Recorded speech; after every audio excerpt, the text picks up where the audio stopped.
Okay, so everybody, I'm Ryan Henry, certified EOS implementer with Grip Business Traction in Lansing, Michigan. And today on our Catchin Business series, I have Dean Morales with Heritage in the Detroit market. And I'll let Dean, you tee us up. Who are you? Who is Heritage? And we'll kind of go from there. Welcome to the Catchin Business series. Yeah, hello. Yes, Dean Morales, president and visionary here at Heritage and Company. Who's Heritage? Heritage is 20-year-old company now. Actually, this will be going on 21. Started I'm going to say it, the typical one guy in a lawn and mower story that you read all over the place. It was interesting. Freshman year of college, good friend of mine. I'm an outdoors guy. I want to be at the beach. I want to play soccer. I want to play baseball, football, basketball, whatever it is. And I couldn't find myself working in the mall. So I was like, I need to find an outside job. A good friend of mine was like, hey, my cousin's father-in-law is selling his lawn care company. And are you interested? And I'm like, no, I'm broke. Like, what are you talking about? There's no way I can afford that. Right. And regardless of what it was, it could have been $1,000. It could have been $5,000, whatever. I didn't have no money. I was just a typical, 18-year-old, 19-year-old kid. And parents didn't have money, so that wasn't an option. So anyways, I met up with him just for the shits and giggles. And we just struck a great conversation. And he's like, I'd like to sell you the company. I was like, well, I have no money. I said, well, he's like, well, we can work on that. You can pay me off in the end of the season.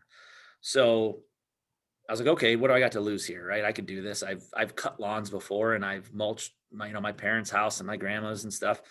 And long story short, bought it 3 months into the season, hired my bill. I'd say we were partners in crime throughout that whole thing. I had some amazing stories, but paid them off in 3 months. Wow. Holy cow. Like, I got money, and what I thought was real money at the time. And it helped me through college. And let's fast forward, 5 years bouncing around colleges. I did. I pretty much toured every college in Michigan, for, traveling and searching out like who I was, what I wanted to be. But main thing was my now wife transferred to Western. I was like, oh, I can go to Western and still do this. This is no problem. Senior year, I realized like, okay, what am I doing? I got a business degree, transferred back home, transferred back to Michigan. And I was like, all right, what am I going to do? And realized. So where did you graduate from school? U of M. Oh yeah, I know this. I just wanted to, yeah.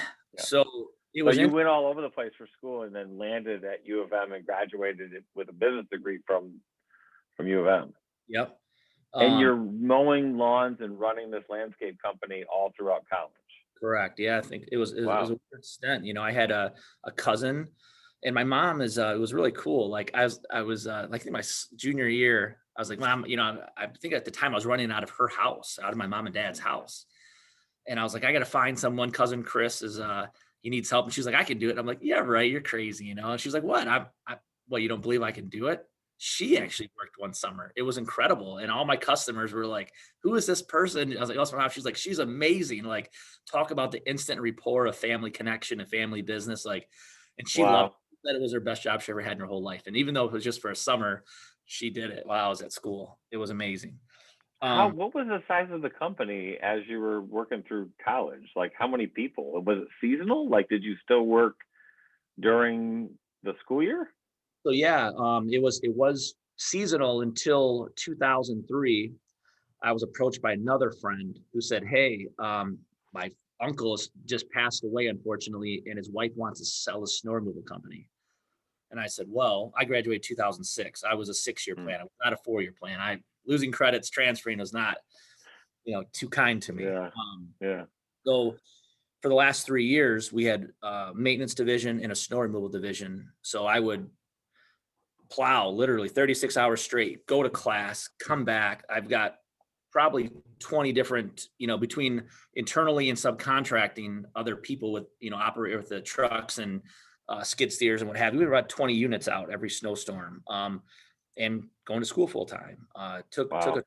And so yeah, it was we were not seasonal since now we had two seasons to operate, and I just call it's either summer or winter in Michigan. So, yeah, so I 2000 when I graduated, it was we had snow removal and we had maintenance division, and at that time, again, didn't know what I wanted to do, but I knew I was going to marry the person I was dating at the time, and I looked at her. I said, "Hey, I'm graduating, and I've got some amazing offers, or at least opportunities, where I think I know I could go kill the interview."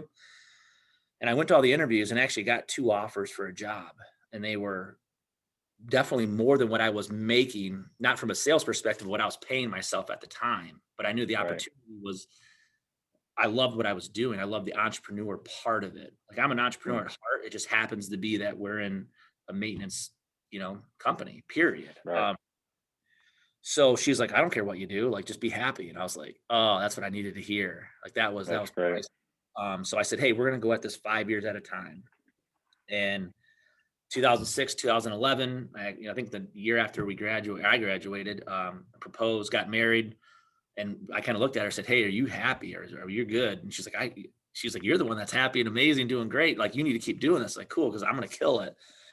And that's Mm. just kind of how it went into play. What was interesting, what kind of took the turn for us in a positive direction was my brother Ryan played soccer, like high school sports with the Walls family, and his name is Doug Walls, great guy. I went to him one time and said, "Hey," I knew he was a big construction company. He owns Eagle Mm. Excavation, and I said, "I want to sit on the other side of that. I want to sit where you're seated right now. Like, how do I do that?" And he just looked at Yeah. me. "You're serious?" I go, "Yeah." Like, I want to learn construction. I want to Mm. learn not what you do, but the process, the estimating, the project management. And he's like, "Well, let me get back to you." And like 2 days later, he had me over for dinner. He's like, "All right, here's what we're gonna do. We're gonna work together, and you're coming up to my office, and you're gonna have a seat. Like, I have a whole office set up for you, and I just need you to be a sponge." Wow. Yeah, it was really cool. So I was a Mm. sponge in his office for 5 years. Listened to You all were his. running your landscape Mhm. snowplowing company out of Eagle Excavation's offices? Yeah, yeah. Well, I had offices up there, and I rented a shop down in Lake Orion. So I just Wow. had the office. I was running the office. I was running the day-to-day business out of their office. Um, and I This is mean, so fascinating to me from a learning perspective. yeah, You meet this entrepreneur who says, "I'll sell you my business." You say, "I don't need money," and he goes, "Well, I'll teach you something here on how you can buy a business yeah. from me by working through it."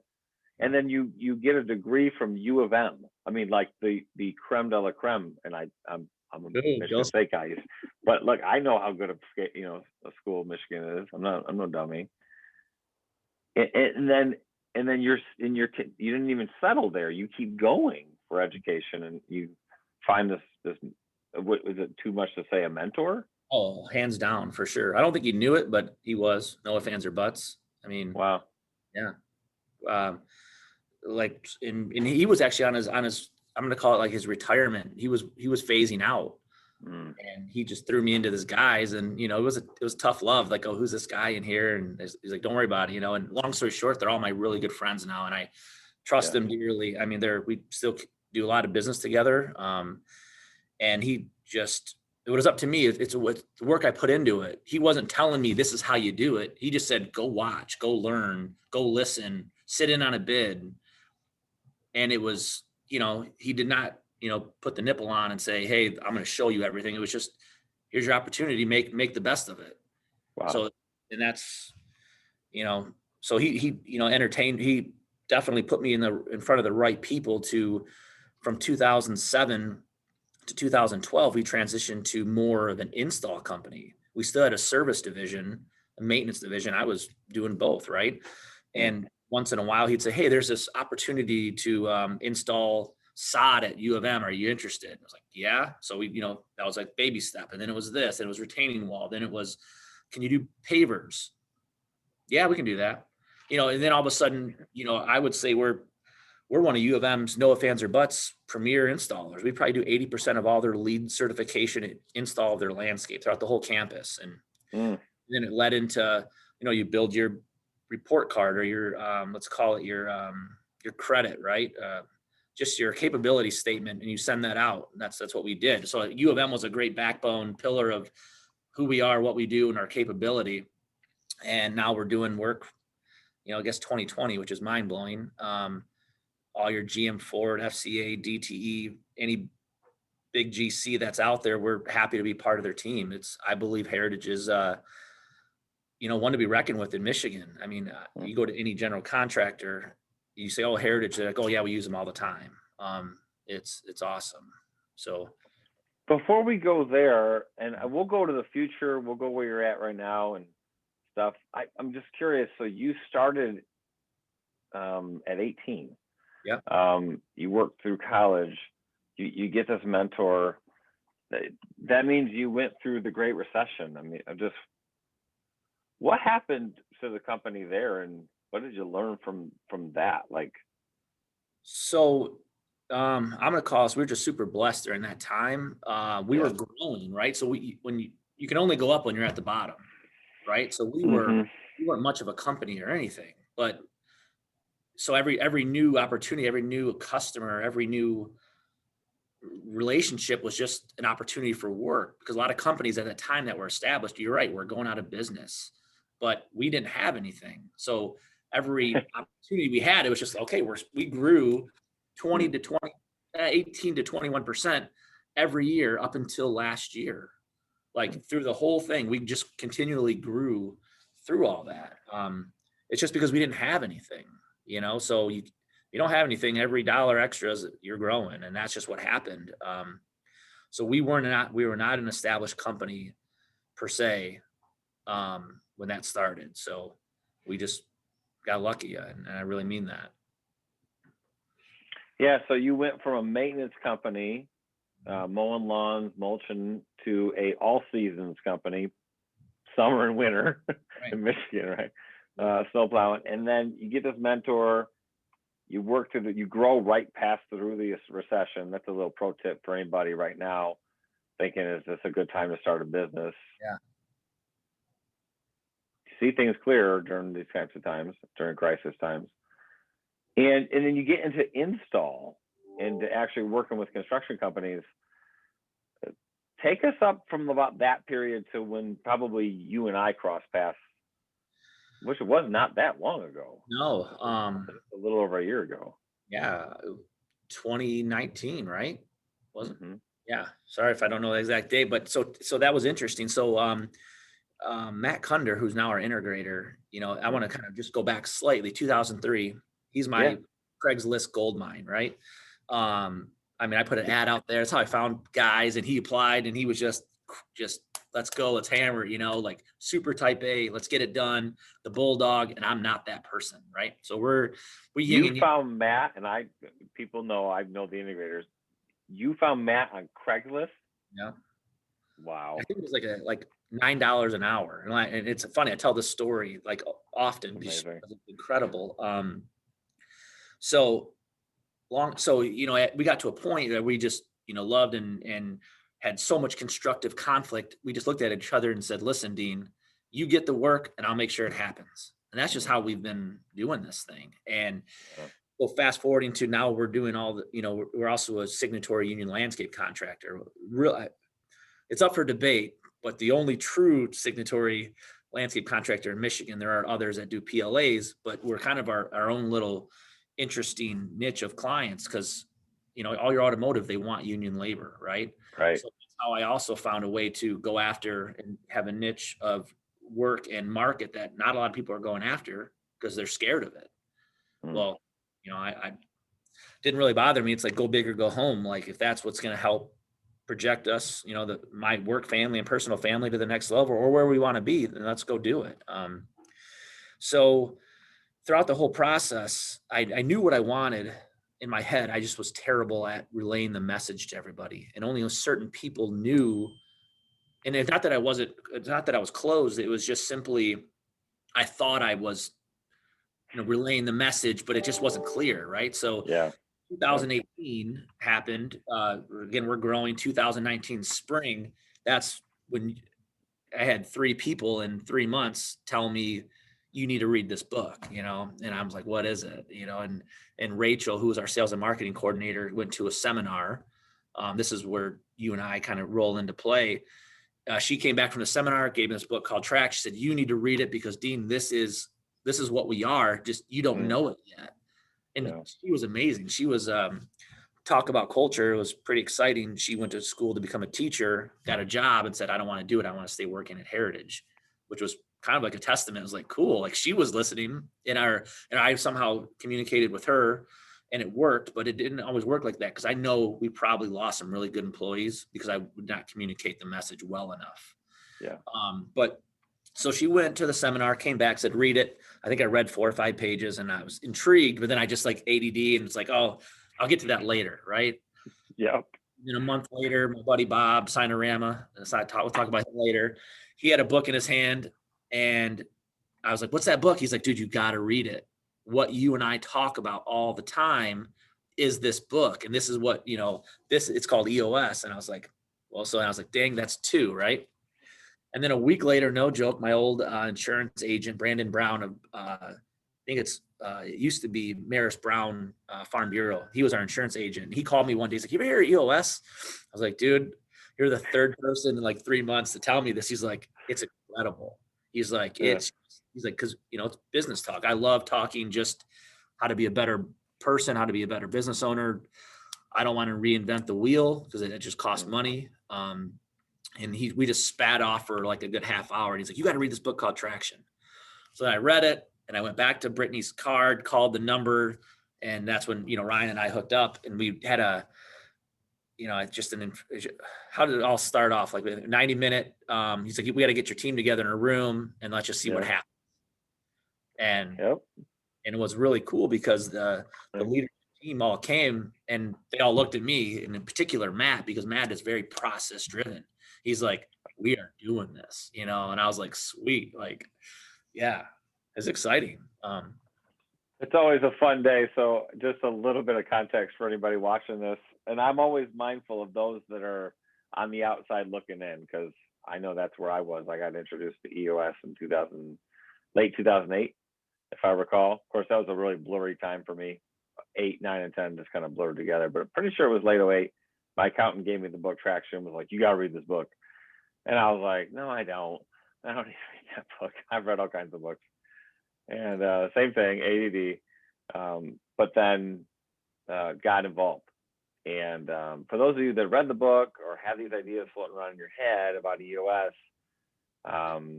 you just got to get in a room and take this information and do something with it. And the 90-minute meeting is just an introduction to see if EOS is a fit and to see if the person you're talking to, the implementer, is a fit for you. And what's interesting is I'm in that session with you guys, and I'm looking at you, and there was like this energy in you, man, in that 90. Your eyes were just like light up, and there was like this excitement, and I assume a little bit of fear, maybe a lot, I don't know. Yeah. But Matt's sitting in the room, and Matt's the integrator, and we'll talk about visionaries and integrators. Matt's in the room. He's just cool as a cucumber. He's just looking at me, and he's like, he's got his traction book already there, and he's like, when are we doing this? Yeah. Let's go. Yeah. Just solid. And I was like, I like this guy. I don't know where you found him. And I've been rolling with you for a while now. I did not know you found him on Craigslist. Yeah. That's hilarious. So yeah, really, really kind of, that was one of my funner 90s in that regard. Just watching the two of you, watching you with your energy, and Matt just kind of, yeah, that's him. Yeah, absolutely. That look you through your soul gaze that he has at times. So, we meet, and this is all about you and just telling your story leading up to this, and then kind of like, what's your story beyond it? Like, what's happened? So I'm just curious, like, we have our annual next week. Yeah. It's our first year run together. Man, what happened in the beginning? What'd you start learning? And like, you can go anywhere with this, but just, I'm curious from your perspective, what do you feel like you learned in this a little over a year worth putting this system in place? So, Rachel was right. The book taught, everything the book said is what I wanted. I just didn't know how to get there. I was trying to reinvent the wheel.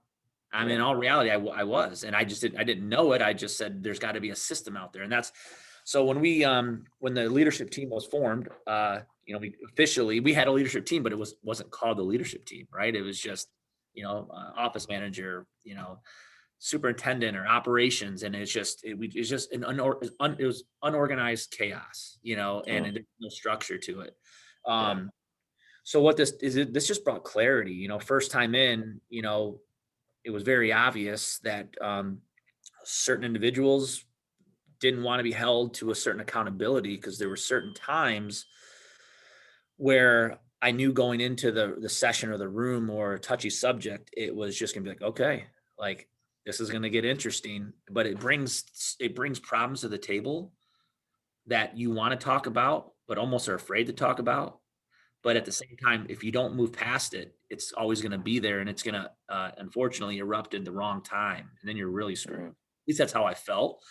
Because from an emotional and empathy perspective, like I'm always, I want the team to care for each other, and I want everyone to be there for each other, and we always are. But it's also not always peaches and cream. I think healthy, constructive conflict it makes you stronger, right? Yeah. And to me, that's what EOS brings for us. More structure, more process, more accountability. I mean, across the board. I was trying to do things I shouldn't be doing, and my team's like, "Get the heck out of here!" Like doing. Yeah. To me, that was it was a fresher, breath air. I mean, I could breathe a little more, because I was just go, go, go. Phone nonstop. I was wearing, many different types of shoes, I call it. And that's so this brought clarity. It brought accountability. It allowed people to stay in their lane. It's just a learning process, right? Like I said, we're having our first annual coming up. In last year, when we first started, we had it set. I think the positives were we were all-time high, cloud 9, and then COVID strikes, right? And then that's when the pressure really gets put on.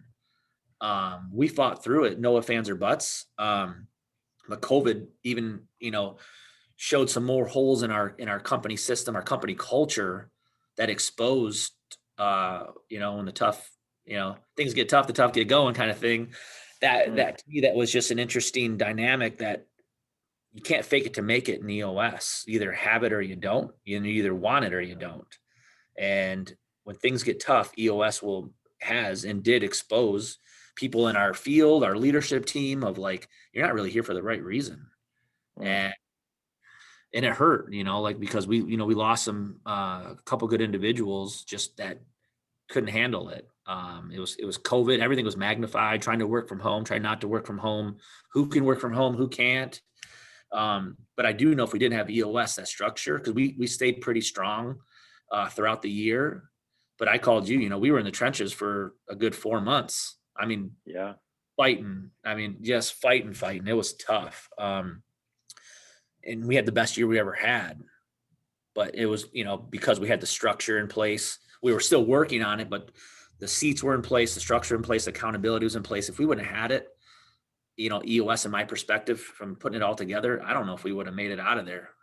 I really don't. It was tough. Again, best year we've ever had, but it was tough. We grew. A lot of our competitors, and the reason for that is a lot of our competitors didn't push through it. They kind of sat back. And same thing, right? Like, find the niche, find it, say yes, and go get it. Obviously, if you can, from a capacity perspective, but there's some other caveats in there that has some asterisks that we were held to, but we prevailed, and it's 2021, and we are looking forward to this upcoming year. Yeah.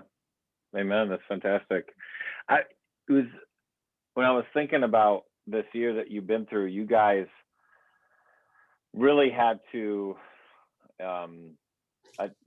use one of my old Marine terms, adapt and overcome, because we built that accountability chart, and you and Matt desperately wanted to just get to 100% into the visionary and integrator seats, and crisis hit. The tide went out, if you will, and a bunch of stuff got exposed.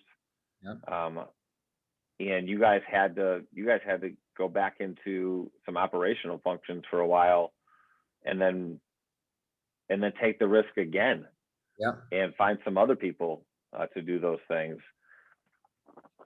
What that means practically for everybody listening, their operations person that they brought on didn't make it, and Yeah. they had to go back down and do that because somebody had to do it for a period, and they did it, which is not ideal, but you got to do what you got to do at times, and Right. any entrepreneur knows that. But then you guys had to take the real risk, which was do it again, go find some other people and let go again. In the EOS, we always talk about that you got to elevate to your unique ability.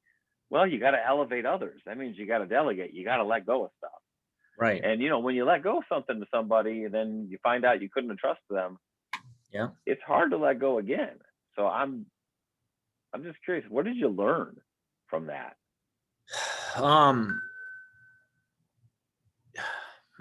What we learned was just,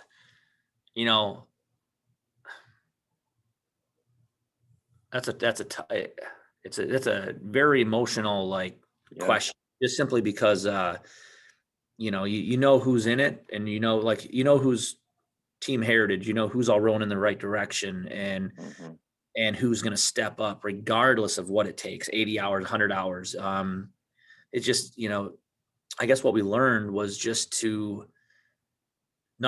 everything that comes good just doesn't happen overnight.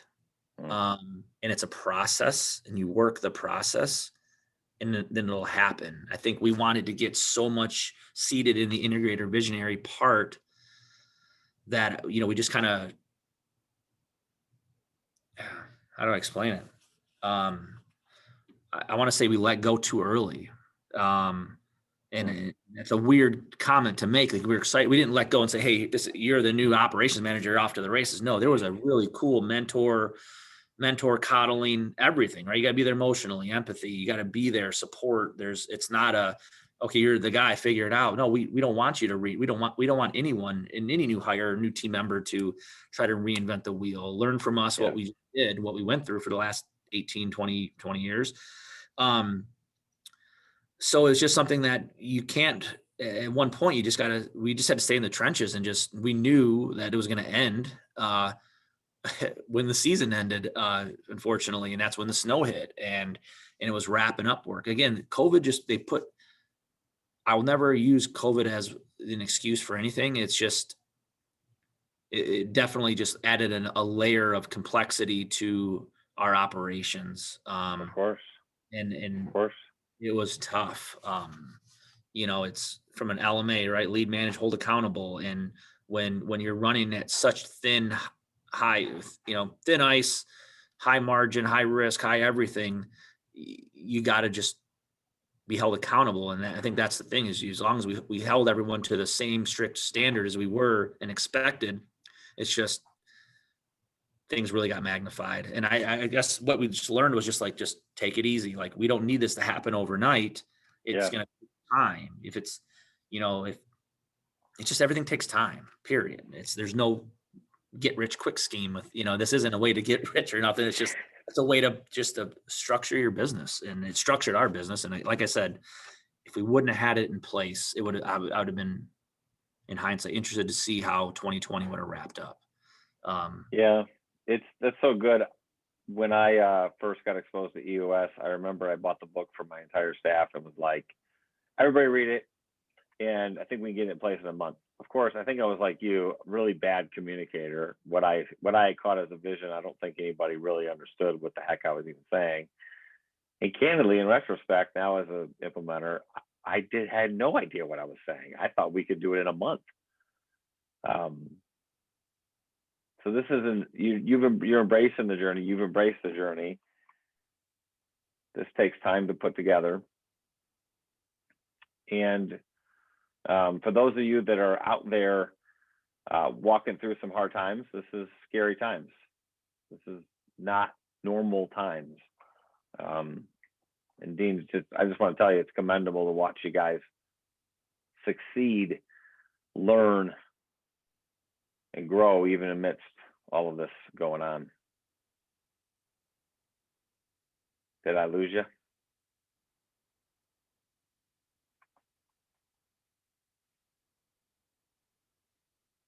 this up. Yeah, so you guys went through a bunch. You learned a lot. You pulled in with the accountability chart and rallied at the end, and you took another risk by letting go again and putting other people in. That's just really great. Dean, can you just give us a picture? And you went there for a minute, but can you just give us a picture? You know, you started at 18, tons of growth. You had your best year yet. Give us a snapshot. Like, what's the complexion of this company now? The complexion of it, as in like how many people, like, what'd you do for revenue? How many people do you have? Where do you work? Who do you work with? So, all right. So, we're roughly, like, we ended the season strong. We had like 98 employees.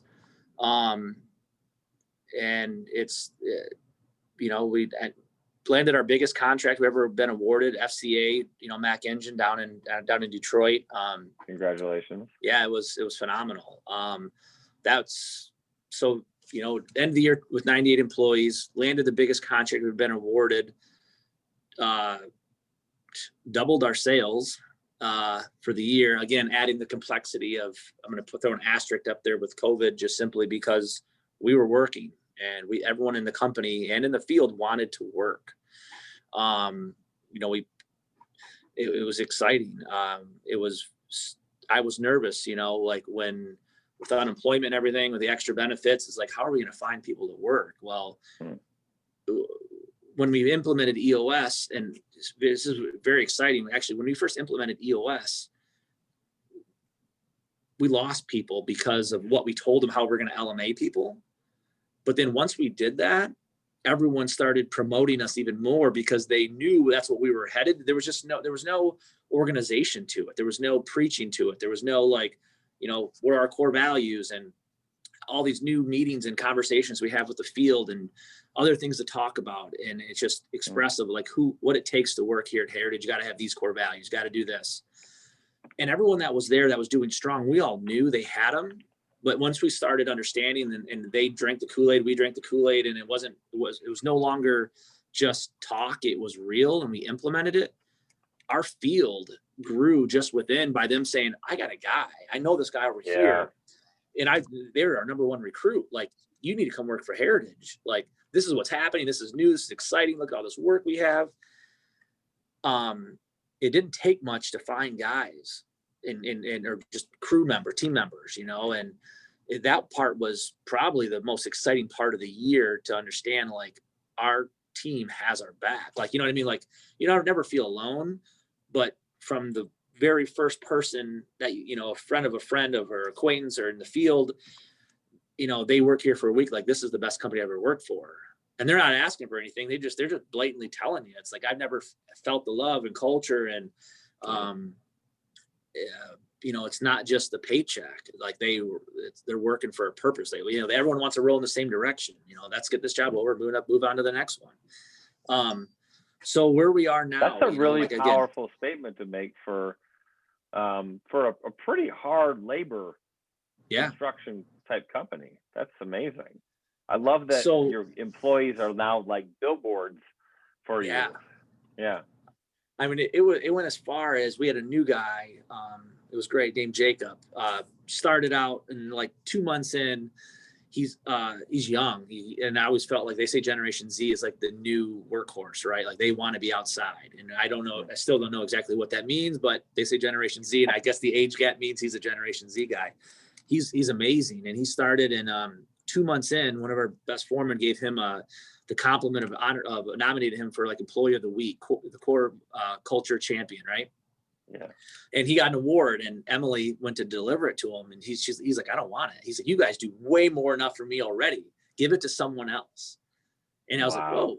Like, he's like, no, he's like, you guys do so much. Like, I don't want it. I don't need it. Like, and it was like it was a gift card, you know, it was a monetary gift card. And we're like, well, you take it and give it to someone else then, you know? And I unfortunately, I don't know exactly. I think he ended up taking it, but it was just something that Emily brought back, and I don't recall these, but his first ring was like, no, you guys do enough. And he's only been working there 2 months. He's like, this, I'm never leaving. He's a young guy, you know, and it was exciting to see that, you know? So from that perspective, we're still heavy install, where we're 90% install company. We call it more landscape construction. We're not your normal, we're used to the red tape, it's all, AI billings, just GC driven. That's our world. It's allowed us to focus on certain revenue streams that, okay, I think, we're never comfortable, but we feel like we've got a great pipeline that we can, build and expand and keep the relationships going in and make them better, because our generation now are starting to become the decision makers at companies. So now's even more of a time to double down on relationships and keeping that culture strong. But then, we are going to try to diversify and build our service division back up. That was our bread and butter. It's where we started. And we've kind of let that go over the last 10 years. It's been on autopilot. So this year's the year of nurturing our service division and really going after that. To hit our, 10-year goal, it has to happen. So yeah, that's where. Well, I'll just say this for those listening, thinking, he said a lot there. Unique about this guy and his company. Detroit-based company, union landscaping company. I never heard of such a thing. I remember when I first met you, I'm like, union? A union landscaping company. Yeah, so these guys, if you're thinking like, could I do landscaping? This guy sounds great. Could I make good money? Yeah, you should check these guys out. And look, these guys are a construction company that does landscaping. I think that's we say landscaping. This is a full man, big boy construction company doing landscaping as part of it. You guys are working with some of the biggest players in the industry. I mean, some of them, you're working with most of the big players in the industry. So I just toot your horn a little bit here. This is quite a different company than it was when you were 18 or even when you were 26 and you graduated from Absolutely. UM. Yeah. It's wild, man. But you have bigger dreams than even that. Oh, without a doubt. Yeah. So in EOS, we build our business plans using what's called the Vision Traction Organizer, 8 questions, 2 pages, and that's the business plan. Yeah. And we touched on core values, which is the first question. And I want to go back to that, but I'm really curious, like, where do you guys want to go in the future? Like, what's this place going to look like? So pretty amazing right now. Yeah, the goal, it's a moving target, right? And things get reevaluated. We reevaluate them every year, right? Reset the 1 year, 3 year, 10-year plan, right? Our goal is 10 years, be a $40 million landscape company. No ifs, ands, or buts. Still heavy on install. But I think it's going to be more of a split. I got a feeling it'll be our goal, the way I'm seeing it. We'll probably do, 40% on the commercial install, will be 40% on the service, service division. That's where it's going back to the roots, right? Your maintenance, your fertilizing, your snow removal. And then we'll probably be around 20% of the bid build and design bid build. Right now we're bid build on the install. We don't do much design. We're plan and spec company. Our goal, in the next couple of years, for sure, is to, get the design side going. Whether it's just, developing more relationships. We have a lot of relationships that are designers, but we're going to capture that. There's such a big market out there that we haven't even tapped yet. We want to just grow at a steady rate, not like we grew last year, but continue to grow accordingly to hit that 10-year goal. It will be, in all reality, knowing what it took to do 12 million. I think it's going to involve a couple hundred employees out in the field, no ifs, ands, or buts. Especially on the service, my opinion, definitely takes more guys. For no ifs, ands, or buts. But yeah, that's our goal. That's where we'll be. So it's so cool to see you going after all this. This requires a high standard of people. Mm-hmm. In EOS, we talk about that with core values, that we hire and we fire and we lead, manage, and hold accountable on core values. Can you explain, in your opinion, the power of core values, and then maybe just tell us, like, what are your core values? So, absolutely. So it's been interesting, right? So I'm the gate. I guess I'm the first intro, the very first person. Anyone that gets hired into Heritage and Company, I talk to them first and explain to them, you know, who Heritage is, how we run on EOS, and how important the core values are, and how they're going to be LMA'd. Um, and every single one of them look back and are like, what do you like? What do you mean? Like, you guys have core values? Like, what is that? You know, I've heard of them, and we all have moral values, moral compass, right? And I say, Yeah. no, like these are core values. And guess what? Like, I'll always preface is like, this wasn't even my idea. Like, this is my team. My team, want people to do the right thing. No, regardless whether it costs us money, you have to do the right thing. That's a core value, right? Communication, leadership, right? You know, gosh, so that's just real important. So that we just kind of went from that perspective of Mm-hmm. explaining what it takes to work here at Heritage and Company. And the biggest thing is, I'd say they're all important, but the biggest thing is the communication part. Like, you can't sweep anything under the rug. Yeah. Um, and there's been people that say, I don't want anything to do with that. Like, that's too much. I don't want to be judged by if I'm going to do the right thing or not do the right thing, or if my communication's terrible. And what's important about that, it immediately kind of like respectfully kind of stops the interview, because Right. it's like, guess what? Like, that's okay. And that's so cool. You seem like a great person, but you're not going to work here, because you're going to be LMA'd by all of our core values. And they say, okay, I get it. LMA stands for lead, manage, and hold accountable. Mm-hmm. So Right. if you're just starting to get familiar with EOS, we have a lot of things that we turn into acronyms. Yeah. So yeah. So, there's been individuals just say, you know what, this sounds like too much. I don't want to be, held to that standard. And that's great, because that's only the people we hire that, understand that, want that, get GWC it, right? Get it, want it, can do it.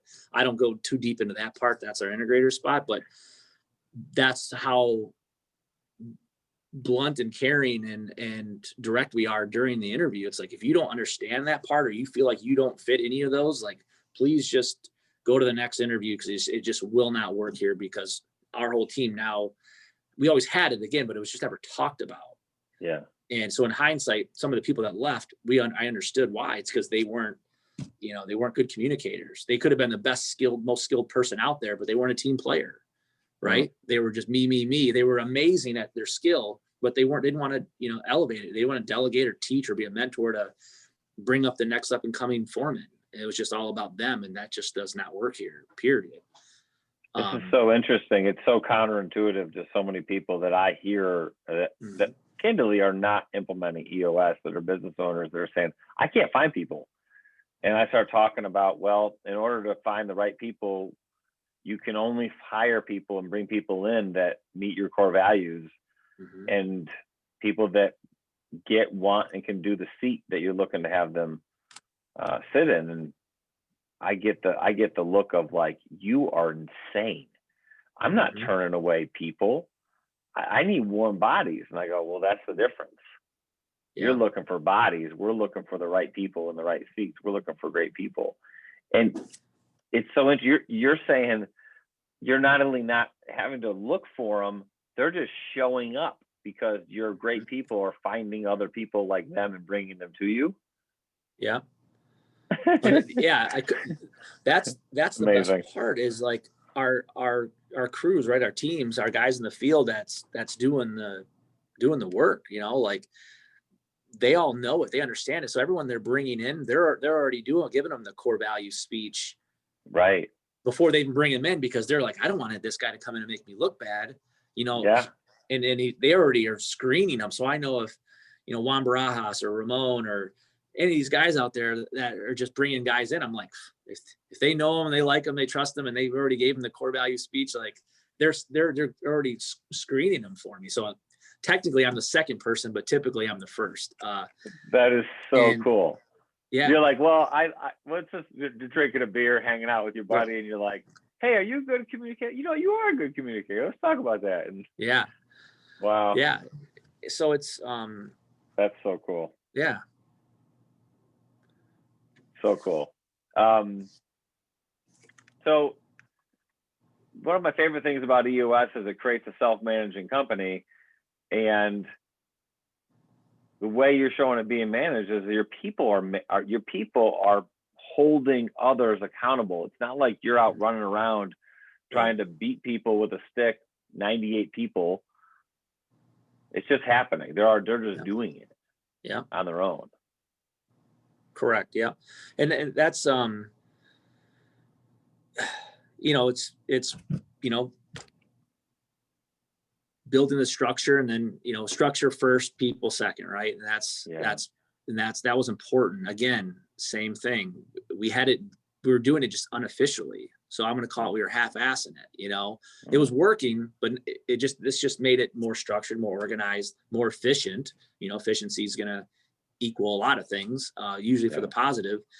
And it just shined a better light for all of us to know, like, it helped us realize what's really achievable versus just guessing, and, build the structure, build the process, right. And the structure. And it's, you're right. This is coming up is our first annual. So we've had one heck of a year implementing, living it. This would have been the year for any company, in my opinion, to be like, oh, I'm out of here. I got time for this. Like, we cannot do this. And it's like, no, right.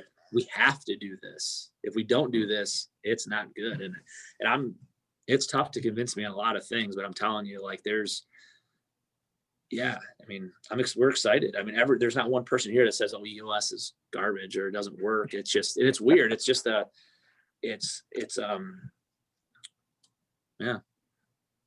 great. Speechless on that, You're all good. I know. I'm with you. Why do people work with you guys?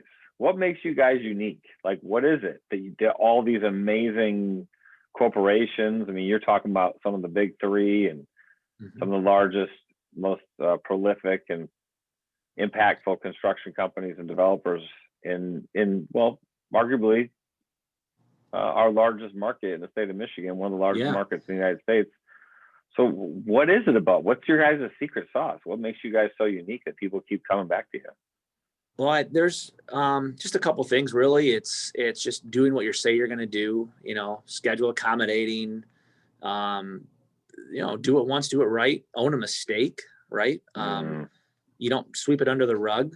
And we're just I mean, we're not fly by nights, we're here for the long haul. We're here for the relationship, not just to get the business, but it's just because we genuinely care about people.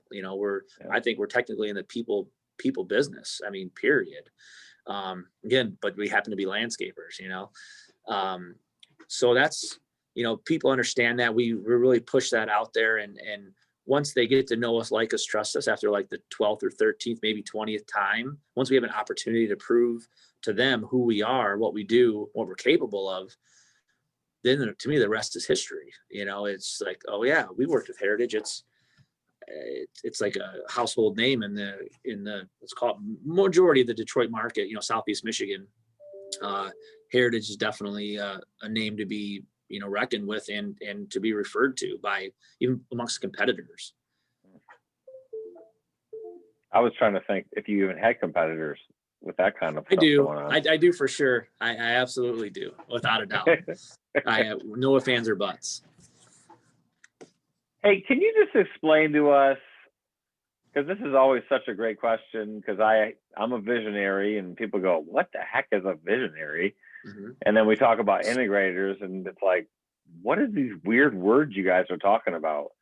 Can you just explain to people that are curious if they are visionary? Like, what's a visionary? What does a visionary do? Is that a job? Yeah, right. It's definitely a state of mind. And I didn't know I was a visionary until I read the book, and it just made sense. It's someone that's always looking for,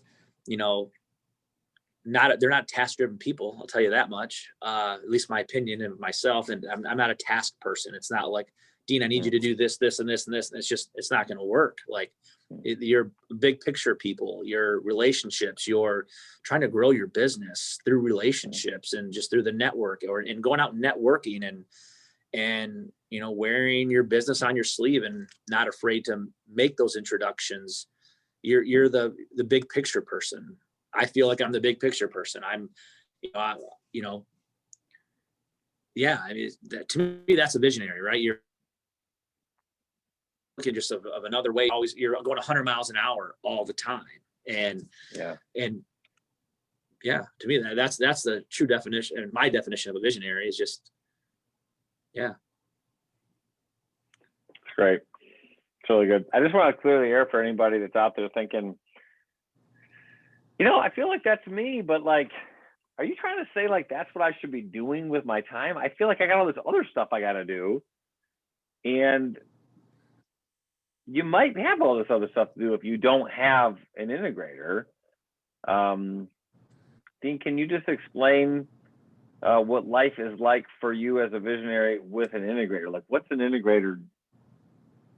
What is an integrator? What's an integrator do? So an integrator takes all your crazy ideas and tells you the yes and no's and indifference and then organizes your life. And I mean that respectfully. This is true. This is true. Yeah. And so, I've got this great idea and it's like, well, I can't do that. I can't, there's no way I could grow unless I had an integrator, right? There was no way prior to EOS I could grow unless I had an operations manager, right? And then superintendents and this, that, and the other, because at one point, as we were growing, I was in multiple seats, wearing multiple hats. And you can only grow so far. Someone's going to die in their trade if they want to grow and they try to do it all. They're going to hit, just be stagnant with no growth. So our integrator or an integrator just organizes the business life, understands the structure, and not necessarily has all the crazy ideas, but loves your crazy ideas and knows how to put them into play. Yeah. Matt's incredible. We are complete opposite in multiple facets of our life. I mean, he loves state, I love Michigan. I mean, we should not work together already, right? He says that, but no, it's just, he's your opposite, right? He's, I'm not the most organized person and he is extremely organized. And, the constructive conflict that we have is what makes Heritage. So when I have all these crazy ideas, he'll look at me and be like, dude, you're crazy. That's not even, and then we'll IDS it, right? Identify, discuss, and solve the Dean's crazy idea. Is this even work? Is it, does it make sense? Is that a revenue stream you want to go after? Or do we kick it down the road and it was just a pipe dream, right? And he makes the chaos organized. Someone that you bounce all the ideas off, that puts everything in motion to allow my integrator allows us to grow, because he's handling the process of everything in order to make what we're currently going after achievable. Yeah. For those of you listening and thinking, so that sounds interesting. Let's hit it home real quick here. So a lot of you probably listening that don't have an integrator have a lot of people reporting to you that you have to manage on the day-to-day. Hey, Dean, how many people do you have to manage day-to-day now in the visionary seat? Just one. Just one. Yeah. One person. Yeah. I always say, do you manage the integrator or does the integrator manage you? Yeah. I would say technically he manages me. Yeah. So. Yeah. So technically you don't manage anybody anymore? Right. Yeah. In a nutshell. Yeah. How does that feel? It feels good. I mean, it's that part is, in a true fashion of EOS, that's the toughest part as a visionary, right? You want to be involved in everything. Yeah. That's to be fully seated as integrator. That's something I'm working on, right? I'm never in a million years I say I'm managing Matt or our integrator. It's just I feel like him and I are always just in constant communication. Yeah. And so it's so I guess in the nutshell, I'm not managing anybody. I'm just communicating more with just one person instead of everybody. So that way I don't screw it up, because the minute I, end run them or want to talk to someone about a problem, I screw it up. I mean, that's just plain and simple, because I just broke the process. I broke the structure, you know? Yeah. So if you're a visionary and you're listening to this, what Dean is saying is that he's let go of the entire control of the company to his integrator, and his integrator now has the direct reports of the major functions reporting to him. If anybody feels like that's weird, welcome to EOS. Yeah. It's actually feels probably a little weird to go back the other way, to thinking about having, like 8 or 10 reports reporting to you. Yeah. Would you ever want to go back to that? Like to have like 8 or 10 people reporting to you every day? No, not at all. In fact, since Christmas, throughout this whole break and being able to take a mini vacation this past weekend, like it felt weird. I felt like I was in a weird spot. Honestly, I was like, there's not the craziness going through my head. It's a super laser focused of just working on the business, keeping the relationships positive, like really making sure we're still growing. And honestly, it felt really weird. It's still weird, right? Like we've been at this for a little over a year now, going strong. It's a tough thing to let go. I mean, the good news is it's not like I've like completely I've let go, but there's so many things, reports and meetings that are involved that you're in tune, like no one's business. I'm in more tune now with what's happening in the business than I ever was. Yep. Which is exciting. I mean, sometimes you just keep going, and blinders are on and you're not looking left and right. Once you let go and the processes and systems are in place, I know more about what's happening internally in my business than I did when I was running everything. Isn't that so? It's so interesting. Isn't that wild? Yeah. Yes. Yeah. I'm in more tune now that I've let all control of the business to someone else than I was when I had my hands on all these different people reporting to me. Yeah. Wow. Yeah. Yeah. That's so great. But sometimes you just want to sit in that statement. I just like, mm-hmm. Yeah. Right. Yeah. Like, I'm always wanting to speak to the skeptics. Like, is this real? And so for me, a little ulterior motive for me of doing these Catchin Visions is to go, yeah, actually it is. Let me introduce you to this visionary who is experiencing, what we're talking about here. This has been really great talking to you. Yeah. It's Friday. It's a little past 5. We started a little bit late, but it's been a great interview, and knowing your background and knowing your history and just what's been going on. If anybody's just listening and they're interested, what would you? It's kind of like going back before you did EOS. If somebody introduced you to EOS, like what would you say to somebody? What do you feel like if you had a couple minutes just to say something to a visionary out there listening that's intrigued now? What would be your recommendation? What would you want to tell them? Read the book and read it thoroughly and just do it. Like it's like plain and simple. Visionaries are typically procrastinators, right? At least in I'm looking in the mirror when I say that. For a minute there, I wanted to self-implement because you could do it, right? You could self-implement, but no way. Matt looked at me. He's like, dude, we are not doing this. Are you nuts? Like there's no way. We need, an implementer, right? Period. So what I mean by that is there's just certain part of it, if it resonates with you, you're doing yourself and your business a disservice if you just don't try it. It may not be for you, but I didn't, what we were doing was very similar to EOS, but without structure. It was in my head. I was reinventing the wheel. And I'm telling you this from an EOS perspective, it streamlined where we're going 10 times, no ifs, ands, or buts. I think it's just important to,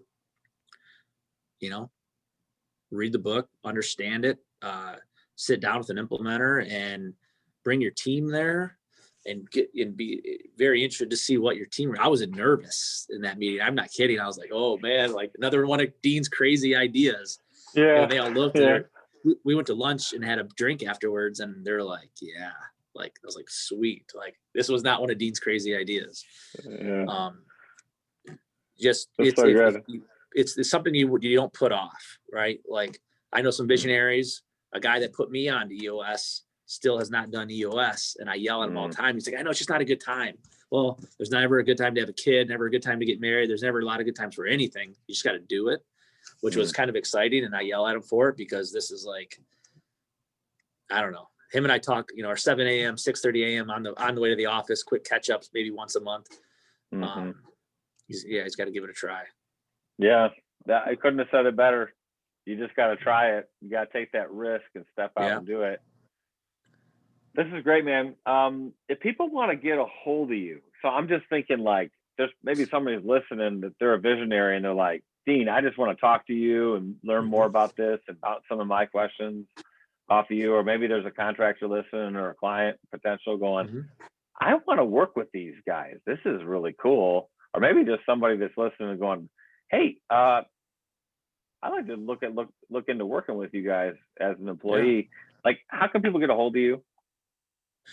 So the best numbers, I'll give my number, right? Sure. It's 248-393-1311, and just ask for Dean Morales and just say EOS, just code word, right? EOS, just EOS call that number.